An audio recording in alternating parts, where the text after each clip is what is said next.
誰だって可愛く変わりたいんだ Alright, time to do the yearly roundabout of fall! Here on the Misty/Chronexia channel, every season I look at the new shows available for you to pick up and shoving my gosh darn opinion down your throat. I do the 3 episodes rule, since no show really starts off at the same time on the Meridian Greenwich time zone. I usually take a bit before I feel safe enough to give you the gist, but unlike all the other posers who capitalize on trends, I like to make sure I've had the experience firsthand. We're doing this the same way as we always do for seasonal anime. One main list entirely focused on the brand new IP, and a lightning round talking about the sequel this autumn. Oh boy, I hope you do feel special, because sequels are pretty big, so we'll make that extra spicy for you tonight. Put some candles out, and them rose petals, just for me, for you, bae. Ooh wee. Let us commence. Yeah, fencing it up a bit so you can feel extra nice. Also, do not be alarmed. I am well aware there is 6, yes that is correct, 6 isekai anime this season, and we're gonna cover all of them individually.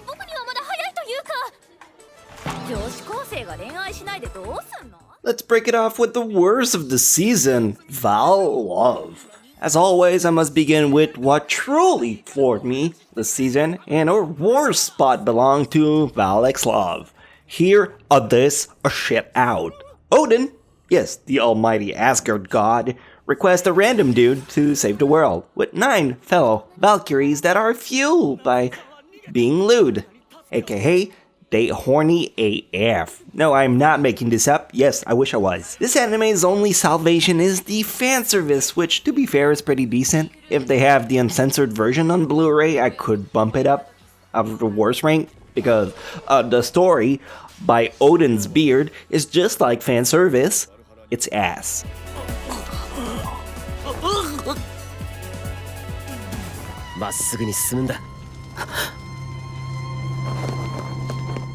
Number 10, Special Crime Investigation, Unit Special 7. Wow, this season's new IPs are really underwhelming. Not a single one break the 8 out of 10 score on my anime list rankings. Not that it should matter to you, cause you're not a sheep, but even from my point of view, there's very little to write home about. Starting with number 10, with Special Crime Investigation. You know the TV show called NCIS?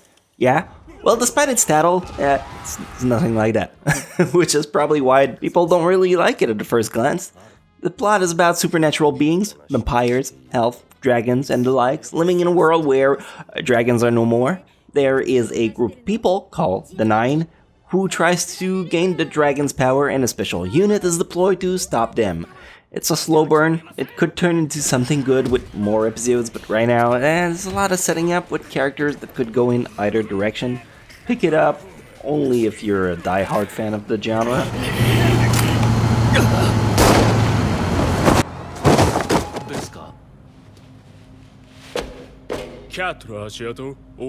Number 9, Kabukicho Sherlock. Kabukicho is another one I think people went in with the wrong expectation. Generally, when you have the word Sherlock in the title, you expect some kind of smarty-ass detective case with a serious dark atmosphere. Except not really here. Kabukicho is a district in Tokyo where it's basically an adult-oriented nighttime lifestyle. Nightclubs, smoky pubs, munchies, lots of lanterns and lights. So when you pair the two contrasts together, you get investigation for murders with a very comical overtone. And it's definitely an acquired taste. I'm not saying it's bad, but it will be lost on several people, making it really hard to recommend to an average anime fan, especially if you have no idea what the Kabukicho district is. Hopefully, this warning can better prepare you for the show.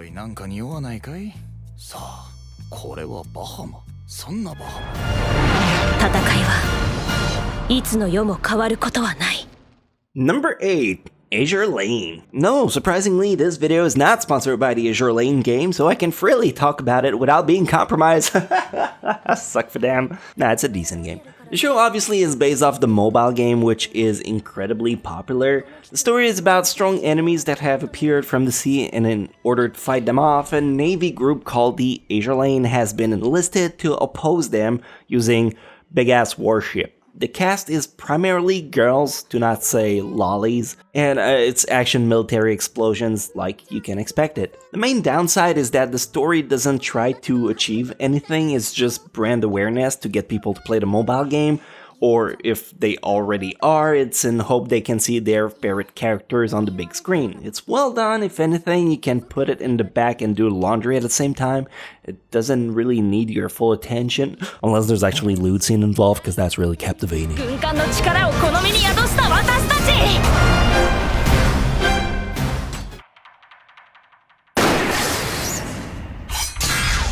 Number 7, Assassin's Pride, he said with a question mark in his voice. Even with the 3 episodes rule, I just can't really make an opinion on it. The premise is interesting. In a world of nobility, the main character, who's a tutor, must go and raise a troublesome girl. Seems simple enough on the surface. However, if she fails to deliver promise and become useful, he is mandated to kill her, which is the assassination part of the job. Honestly, my opinion on this anime is gonna fall either way depending on the ending. Visually, the show is good. The character can be sporadic by moments. It's not super exciting, but in terms of new IP this season, it's as good as it gets.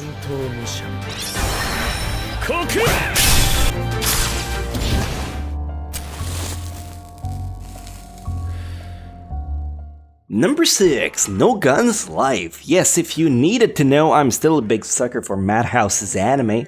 No Guns Life is a bit wacky, and I can totally see why it wouldn't be for everyone. This is a story about people who got genetically turned into a cyborg with a gun for a head.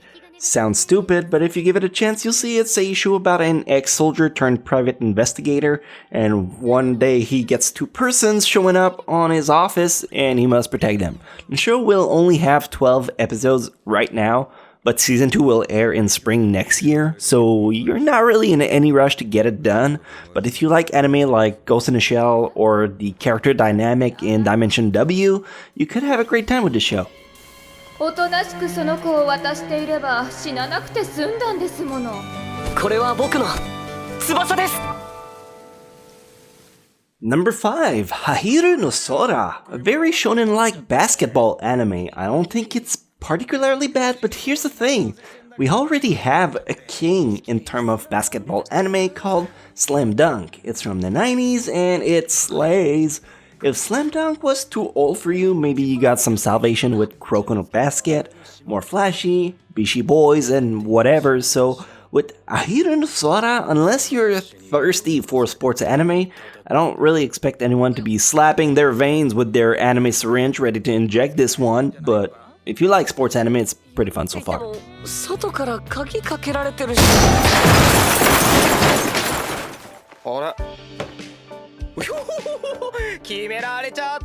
Number 4, Hoshihai no Sora, 2 anime that ends with Nosora, and they're both sports anime? Huh, what are the odds? He said, playfully.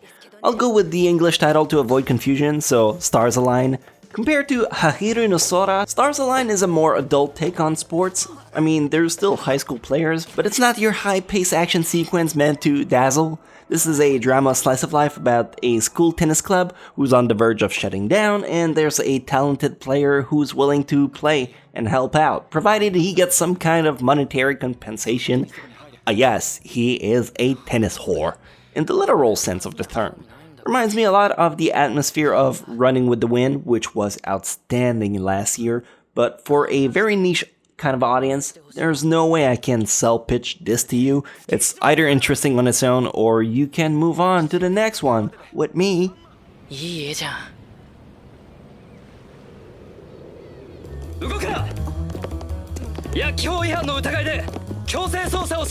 Number 3, Babylon.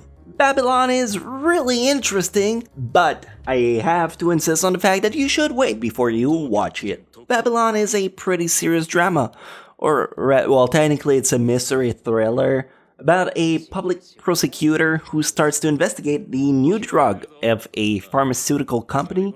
It's not incredibly eventful, it's slow-paced with a lot of heavy dialogue that, unless you're familiar with certain terms, you may find a bit complex. Right now, with only 3 episodes, the anime feels like it's at its very early stage. My recommendation is to wait until the whole season is out so you can binge the whole thing at once. Otherwise, with the weekly release, you might just end up forgetting something important that happens like 2 weeks ago, as opposed to if you had waited to see it in one burst. But as usual, it's up to you.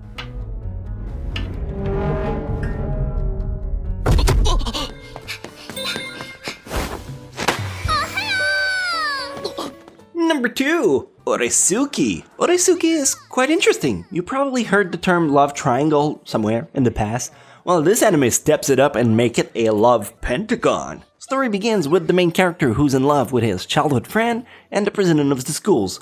Both of the girls. Both are in love with his best friend. Meanwhile, you have a stalker girl that the main character hates, but she's in love with him. The best friend is in love with the stalker, and my head hurts. It's a big cluster of what the hell's going on. Add to this multiple layers of manipulation, secret personalities, mind game, and deception, and it gives you a way above the norm romantic comedy. Also, there is several jokes that actually made me laugh, like the bench. You'll get it if you watch the anime. My recommendation is to watch the first 3 episodes so you can get a good sample of the show and see if you like it.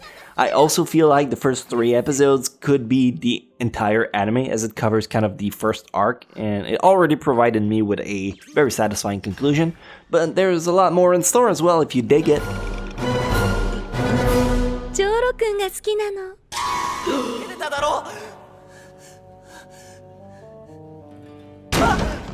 And finally, number 1, Bstar. Bstar is my favorite IP of the season. First of all, I cannot get enough of how genius the title is. If this is the first time you hear about this anime, it's basically everything Zootopia was about. Anthropomorphic animal, furries, let us use the real term. Furries live together in a society, but there's a lot of prejudice regarding the carnivore and the herbivore feeling threatened.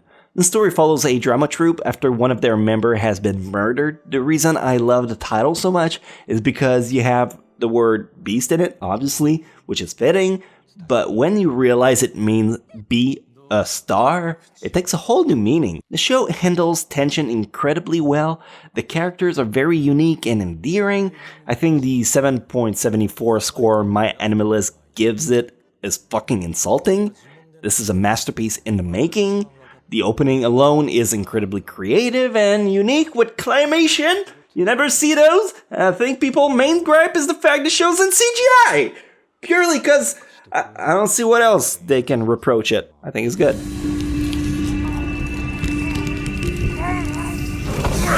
And now we interrupt this ranking list for the obligatory Isekai intermission. Normally I would just put them in the same list as the rest, but these fuckers just keep pouring more and more every season. So by the time 2024 happens, it'll be Isekai exclusively. Yeah, I predicted. We got 6 new ones this season, 6. So let me rank those for you as well, from the worst to the best. Standing at number 6, High School Prodigies. Dude, I wanted to like this anime so much. I thought it would be an awesome isekai. But god, is it ass. There's a character who her entire personality is saying nin nin, because she's a ninja. Don't you fucking forget it, because she's gonna bring it back every chance she gets. The story is about 7 genius prodigies who each has a key specialty. You have the engineer, the doctor, the politician, the espionage master spy, the businessman, the strongest fighter, and the fucking magician? Really, magic? That's what you're gonna go with? Anyway, they land in a new world after getting nursed back to health. They decided to, that time I got reincarnated as a slime, the world, so aka doing whatever they want. Stupid, and I really, really hated it.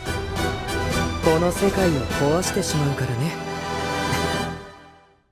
君の過去を調べさせてもらうぞ。Mine.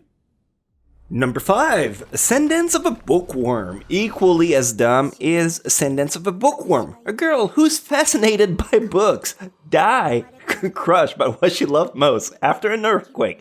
She respawned in a new world as a 5-year-old kid, still loving books despite the whole thing. But those are nobility exclusive. So not wanting to lose hope, she starts making them. Oh, whoops, looks like you fell asleep halfway through this description. I can't blame you, it's a massive snore. 絶対に本を手に入れてやる。負けるもんか。目指すのはただ一つ。ごく平均的な、なんてことない普通の幸せです。Number 4, new kid, or didn't I say to make my abilities average in the next life?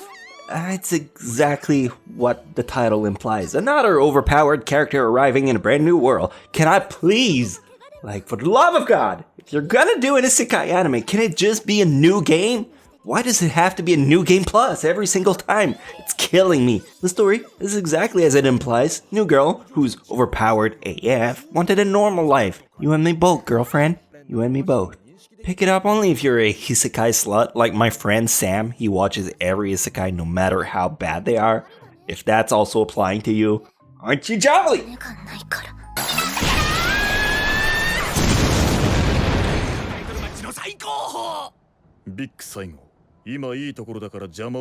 Number 3, Hatage Kimonomichi. Oh boy, this one had me roll my eyes so far back in exasperation people thought I was cosplaying the Exorcist, which is understandable considering it's almost Halloween. The premise is about a wrestler who gets into a new world. He likes animals / monster, but the princess asks him to be a hero and go slay the monster. So he suplexes the fuck out of her. Comedy! It's funny because she's important and like royal blood. But he's such a delinquent and insert wheezing. Look, it's not for me. He opens a pet shop and I just...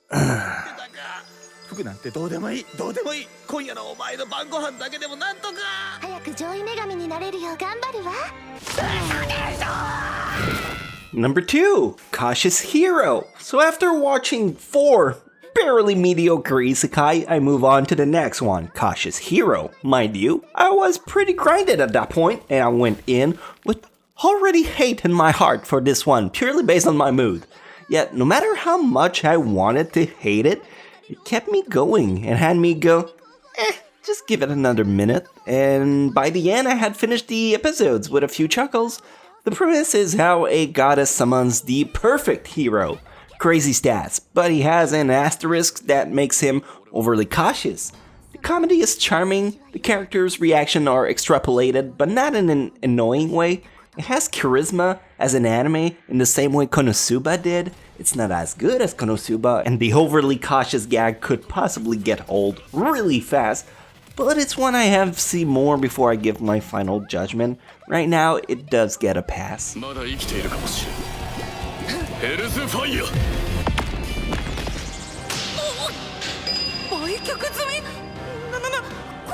And finally, the number 1 isekai anime for this season is Welcome to the Demon School, Iruma-kun. It's my favorite one, and even then it's just a giant meh. Iruma-kun is a story about how a teenager who can never say no to a request gets sold off by his parents to a demon.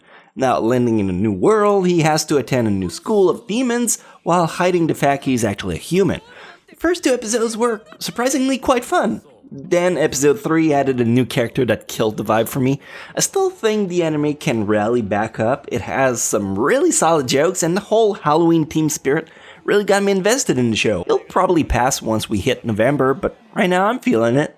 The show reminds me a lot of Rosario Vampire, but without the loot aspect, so I still like it.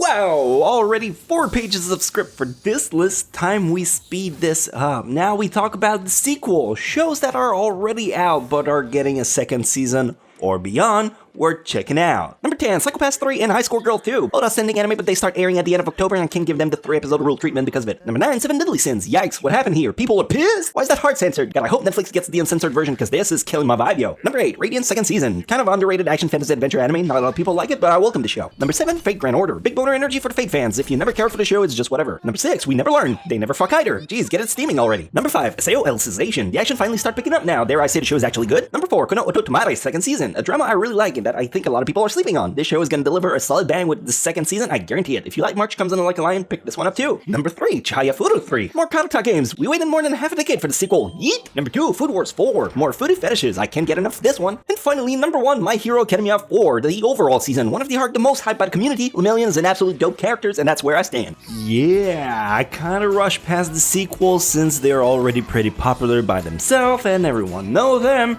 And if you're still intrigued by those anime, I suggest you pick up their first season. They are even better than my hype can praise them for. Hopefully this also cleared up your mind on what to pick up for this fall season. If you enjoyed this video, don't forget to give me a like. These seasonal lists are always more time consuming than the rest of my stuff because they basically are 2 listed ones, and they also require me to watch everything new.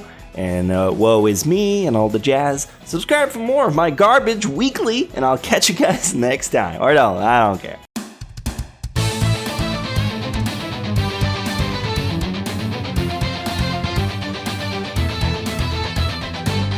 I've been through the hard times, I've been on the wrong side, I've been ashamed. So many memories, you know I'd like to change.